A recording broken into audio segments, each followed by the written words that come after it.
आमतौर पर किसी फिल्म का टीजर या ट्रेलर जब रिलीज होता है तो वो दर्शकों को यही बताता है कि उन्हें इस फिल्म में क्या देखने के लिए मिलने वाला है। उनके कलाकार जो है कैसा परफॉर्म कर रहे हैं, स्टोरी लाइन क्या है, किस तरह का म्यूजिक है, एक्शन है, इमोशन है।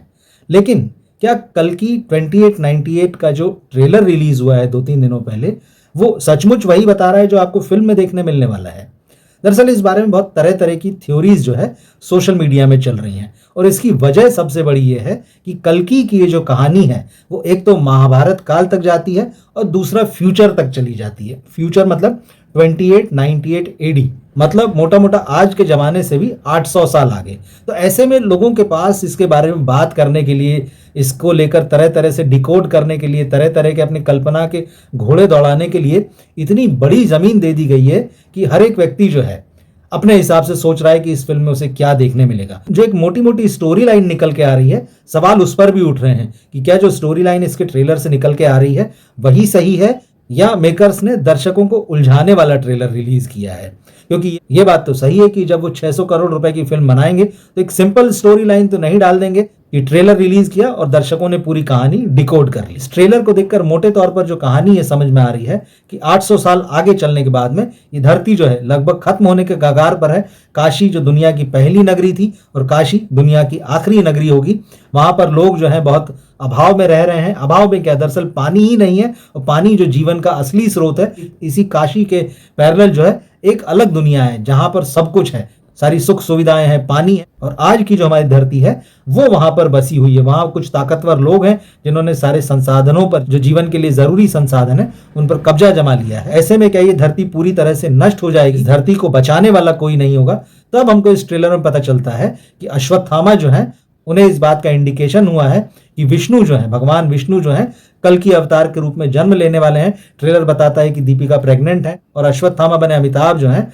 उनसे कहते नजर आते हैं कि तुम्हारे गर्भ में जो है वो देवता का अंश है, वो धरती पर आ रहा है। और इसी के बरक्स जो है दूसरी तरफ जब आप यास्कीन यानी कमल हसन विलेन को देखते हैं और उसकी टीम को देखते हैं तो वो कहीं ना कहीं इस बच्चे को हासिल करना चाहते हैं, मारना चाहते हैं, जो भी, हालांकि अभी ये साफ नहीं कि मारना चाहते हैं कि हासिल करना चाहते हैं, लेकिन उनकी नजर है अब इस आने वाले बच्चे को बचाना है। और यहीं पर प्रभास का कैरेक्टर है जो पहले तो जो है वो जिस दुनिया में सब कुछ है वहां चले जाना चाहते हैं, लेकिन अमिताभ के साथ उनकी बातचीत है, टक्कर है, और फिर ये बताया गया है इस ट्रेलर में कि उनका मन बदल जाता है और वो भी इस बच्चे को बचाने की लड़ाई में अमिताभ बच्चन का साथ देते हुए नजर आने वाले हैं।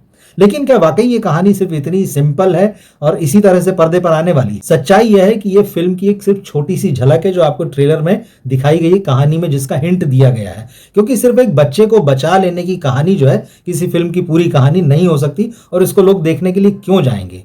प्रभास का कैरेक्टर भी जो है इस ट्रेलर में ज्यादातर हंसी मजाक करते हुए नजर आ रहा है या फिर एक्शन करते हुए नजर आ रहा है, उसमें पोटेंशियल नजर नहीं आ रहा है। इसी तरह से दीपिका की जहां तक बात है तो इस ट्रेलर में उनका नाम जो है वो सुमति समझ में आता है, लेकिन मेकर्स ने जो पोस्टर रिलीज किया था उसमें उनका नाम पद्मा बताया गया था। तो ये क्या मामला है? क्या दीपिका डबल रोल में है? और अगर दीपिका डबल रोल में है तो प्रभास भी डबल रोल में है? इस बात का खुलासा जो है वो मेकर्स अभी नहीं करना चाहते हैं। वो एक सरप्राइज एलिमेंट हो सकता है जो आपको फिल्म में देखने को मिलेगा।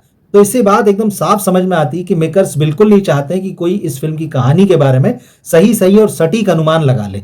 तो क्या इसका यह मतलब निकाला जाए कि उन्होंने दर्शकों को गुमराह करने वाला एक ट्रेलर तैयार किया है? वो जानते हैं कि जब ट्रेलर आएगा तो लोग इस पर तरह तरह की बात करेंगे, तरह तरह की इस पर थ्योरीज गढ़ी जाएंगी। तो ऐसे में जब फिल्म रिलीज होगी तो थिएटर में लोगों को वो सरप्राइज करना चाहते हैं।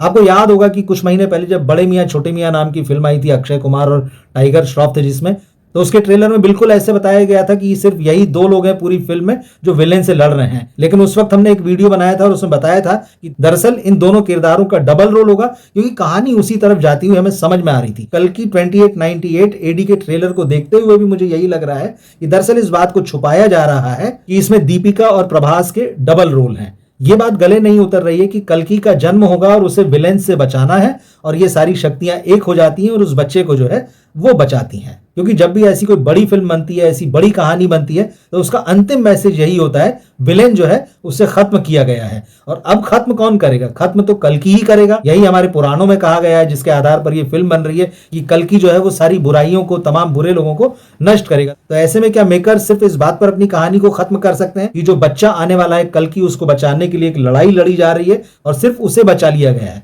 निश्चित रूप से ऐसे में कहानी अधूरी होगी और उसमें कोई मजा भी नहीं होगा। कहानी तो तब पूरी होगी जब कल्कि, जिसके नाम पर ये सारा कुछ रचा गया है, वो बड़ा होगा, वो दुश्मन से लड़ेगा, दुश्मन को नष्ट करेगा, बुराई पर अच्छाई की जीत होगी, झूठ पर सच की विजय होगी। तो जब फिल्म आएगी तब हमें पता चलेगा कि ये ट्रेलर कितना सच्चा था या इसके पीछे का सच कुछ और था। अगर आपने कल्कि 2898 एडी का ट्रेलर देखा है तो कमेंट बॉक्स में आप जरूर लिखें कि वो आपको कैसा लगा। साथ ही आप हमें यह भी बताएं कि क्या ट्रेलर में इस फिल्म की जो कहानी नजर आ रही है वही होगी या फिर कुछ ट्विस्ट एंड टर्न हमको फिल्म में देखने को मिलेंगे। इस वीडियो में फिलहाल इतना ही।